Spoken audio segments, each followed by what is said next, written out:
Então, começar nossa sexta-feira, pessoal, falando de um assunto que está viralizando e muito na internet, tá? Isso a partir de um momento que foi capturado de um restaurante num shopping de São Paulo que colocou ali um cartaz pedindo desculpas pela falta de mão de obra.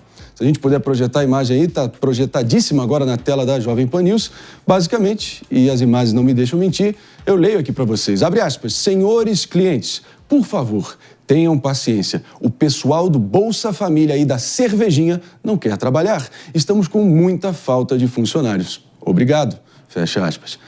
Meus amigos, não é a primeira vez nesse ano que um desabafo desse tipo viraliza, vem à tona, né? Inclusive teve uma produtora de flores de Olambra, no interior de São Paulo, que chamou a atenção pelo mesmíssimo motivo, tá? Propõe que a gente ouça aqui. Vamos conferir. A gente não acha ninguém para trabalhar, né? Então, estou aqui já adiantando um pouco a colheita para amanhã, para mandar para o leilão de quarta-feira. E o meu desabafo é esse. A gente não encontra pessoas para trabalharem porque a maioria já tem algum tipo de auxílio do governo e elas não querem ser registradas para não perder esse auxílio. Eu acho que eu estou vendo aí que não é só o caso nosso aqui de Olambra, de produtores de flores, eu estou vendo que está, no modo geral, muito grande em todas as áreas, né? E a gente também, quando contrata alguém mais jovem, essas pessoas a gente não pode falar mais nada. A moça que trouxe esse depoimento, pessoal, é a Marisa Granchelli, que tem quase 60 anos, tá? E como ela mesma contou, trabalha incansavelmente para compensar a escassez de gente na colheita das flores lá em Olambra. Ou seja, quem está reclamando é realmente quem gera o emprego no país. E, pelo visto, vagas existem, tá? Só falta pessoal para preenchê-las. E, antes da gente seguir realmente repercutindo aqui, casos cada vez mais se acumulando nesse sentido, esse tipo de reclamação, claro que quero ouvir minha bancada aqui para a gente tentar, enfim, fazer um raio-x do porquê, a raiz desse problema.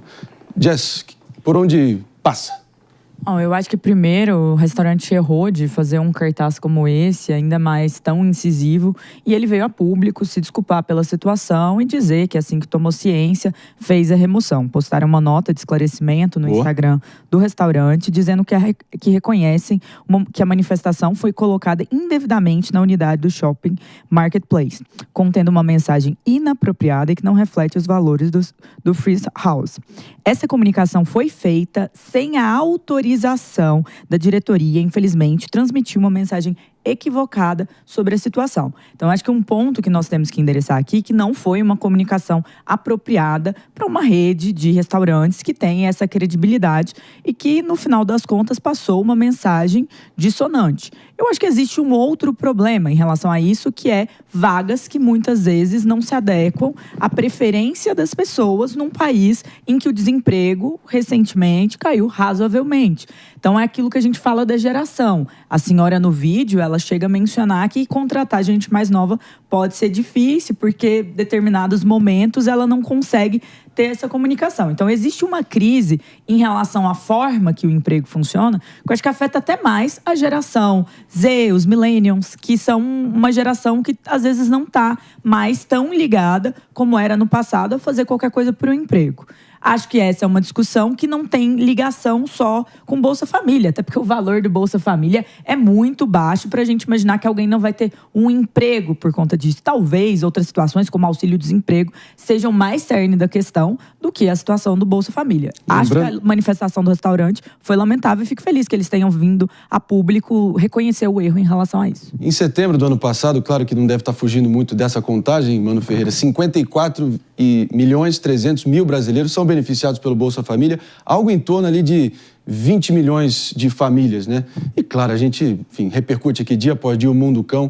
Ninguém que não tenha trocado o coração por uma pedra nessa altura não pode querer sequer cogitar a extinção desse benefício, obviamente, mas realmente o que tem de irregularidade, o que tem de abuso, o que tem de má alocação e também maus efeitos, né? Eu queria a tua opinião. Toda política pública, Marinho, precisa ser avaliada com base nos seus resultados e não nas suas intenções.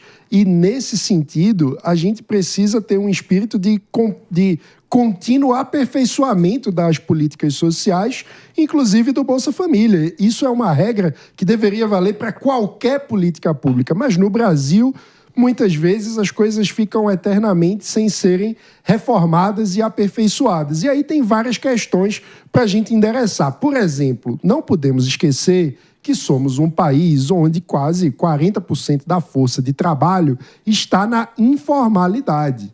Isso dificulta bastante a capacidade de focalização adequada de programas como Bolsa Família, ou seja, de selecionar quem de fato está precisando, sabendo de fato qual a renda de cada pessoa. Porque como nós temos muita gente que está na informalidade, que está basicamente trabalhando por meio de bico, a renda dessas pessoas não é precisa do ponto de vista do radar do governo. Então, de fato, nós temos alguns casos de pessoas, especialmente após o reajuste do Bolsa Família, de pessoas que acabam fazendo um cálculo racional, que é o seguinte: se eu fico na informalidade e tenho o Bolsa Família, somando a renda do trabalho informal com a renda do Bolsa Família, a pessoa consegue mais dinheiro do que com o salário mínimo. Então, muita gente, de fato, acaba preferindo não aderir ao mercado de trabalho formal tradicional, o que deveria levar a uma reflexão também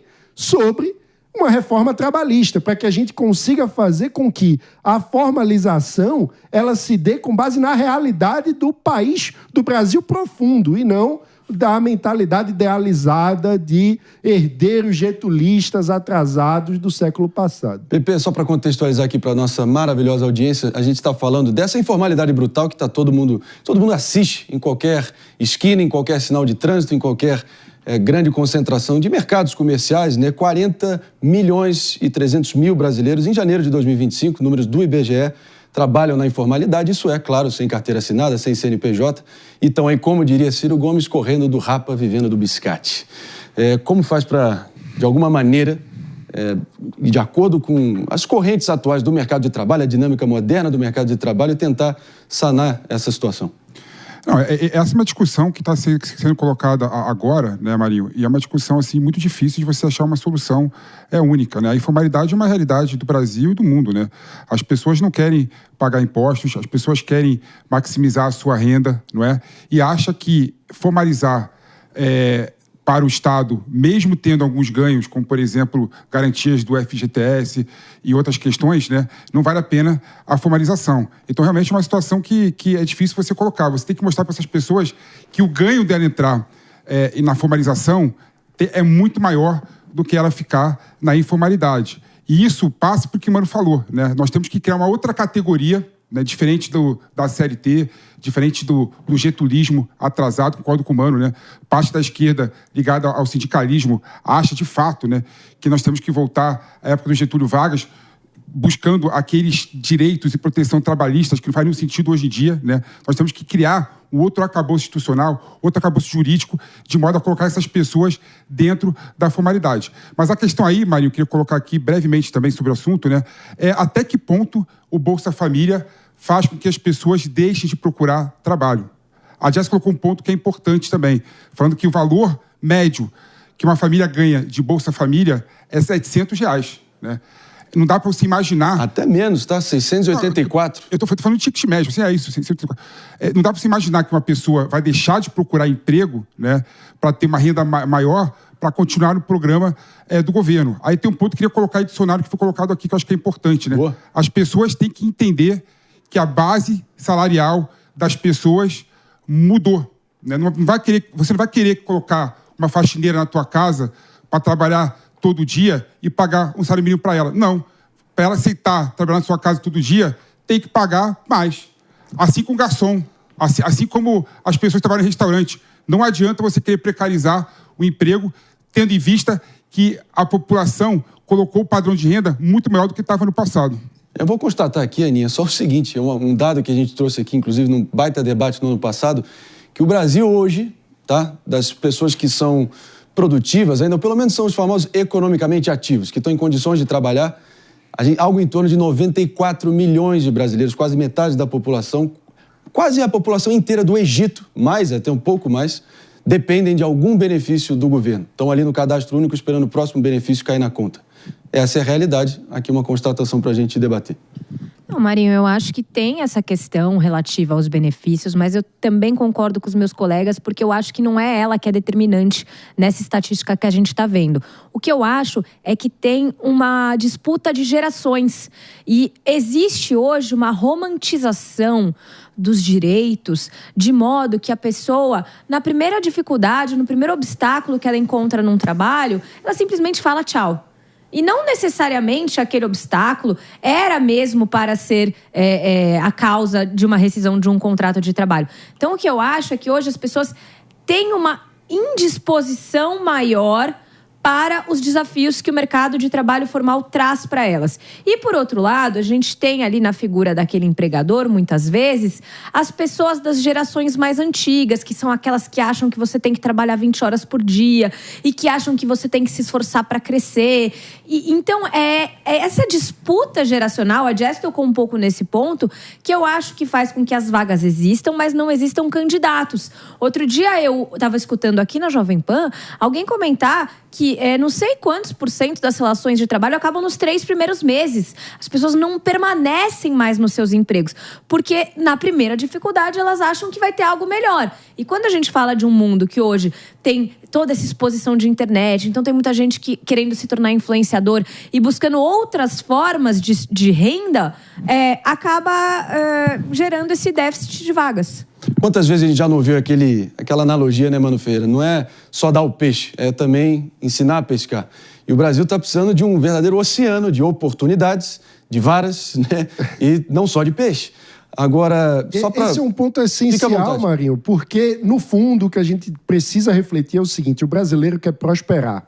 Quando a gente olha os dados, nós temos a produtividade do trabalho no Brasil estagnada há décadas. Ou seja, aquilo que a gente consegue gerar de riqueza com horas de trabalho não evolui no mercado formal brasileiro. Isso quer dizer também que as pessoas olham para a sua perspectiva de emprego e não conseguem ver um futuro melhor para si e para a sua família. Então, muitos acabam, diante dessa circunstância, que olha para aquela vaga de emprego e pensa: qual é o meu futuro aqui? Onde que eu chegarei se eu entro nesse trabalho? A pessoa não vê perspectiva, ela prefere inovar, prefere se tornar uma empreendedora, prefere fazer algum bico, prefere ir por outro caminho, onde ela tente encontrar alguma esperança de prosperidade. E isso é um problema muito grave que tem que ser endereçado com reformas institucionais que ajudem o mercado de trabalho brasileiro a encontrar um caminho de efetiva prosperidade. A gente tem que acabar com o tanto de burocracia e de gargalo de infraestrutura que impedem que a produtividade do trabalho aumente para que as pessoas possam, de fato, sonhar em ter um futuro melhor e tornar esse sonho realidade por meio do trabalho. Infelizmente, o Brasil não está ajudando quem acorda cedo para trabalhar. Mas eu acho que tem um segundo problema aqui que não está ligado tanto só ao Brasil, mas é mais geracional. Eu acho que existe uma tendência hoje no mundo as pessoas não se apegarem tanto aos seus empregos. Então, a forma como isso está funcionando é um menino que não quer trabalhar. Ele não vai, às vezes, ir trabalhar no restaurante. Ele vai ser influencer. Ele vai ser o próximo Whindersson Nunes. E o tigrinho? Ele vai de bet. Ele vai ganhar dinheiro na bet. Ele vai ganhar dinheiro na internet. Ele vai... Existe uma romantização também do empreendedorismo, mano. Porque, assim, é muito legal, admiro muito o empreendedorismo, gosto bastante, empreendo. Mas a questão é que tem muita gente que fala que vai empreender pra usar de desculpa pra ser à toa também. Tem muita gente que fala, vou criar uma startup, quer ser o próximo Steve Jobs, quer fazer uma coisa mirabolante e não vive uma realidade. Eu contrato muita gente nova e eu vejo que existe um disparâmetro até das faixas salariais. Eu, às vezes, pego para um estágio, uma coisa simples, 4 horas diária, ofereço ali para alguém que acabou de entrar na faculdade. R$2.000. Acha pouco? Ah, não. É porque por esse valor não vale a pena. Então, assim, tem muita gente também num disparâmetro que eu não acho que é Bolsa Família e cervejinha. Eu acho que é cultural. Tá faltando gente, numa geração talvez, que admire e goste de trabalhar. Isso é uma realidade, não só do Brasil, mas do mundo hoje. A geração Z está muito num universo paralelo. E isso é um impacto que vai ter muito grande na nossa cultura e no nosso mercado. E além da hiperpolarização que está posta, são tempos difíceis, o brasileiro médio está arrebentado, está ferrado e, sem dúvida alguma, inclusive com um pano de fundo econômico de estagnação ali que está basicamente posta e também inflação aí corroendo o poder de compra, especialmente dos mais humildes, estagflação está posta, é a receita ali para um desastre que pode estar no horizonte. Mas aqui não é o Marinho falando, não é o Mano, não é o PP, não é a Aninha, não é a Jess, agora é o economista Daniel Duque, da Fundação Getúlio Vargas, ironias do destino, dizendo que os dados mostram uma correlação entre a expansão do Bolsa Família e a redução da oferta de mão de obra. Além disso, ele diz que as distorções afetam, claro, mais o setor de serviço e que os salários são mais baixos, a necessidade de qualificação é menor. Então, em bom português, meus amigos, sim, talvez o excesso de ajuda assistencialista é a morte para qualquer iniciativa, tomação de risco e conquista de verdadeiras oportunidades, né? E é nesse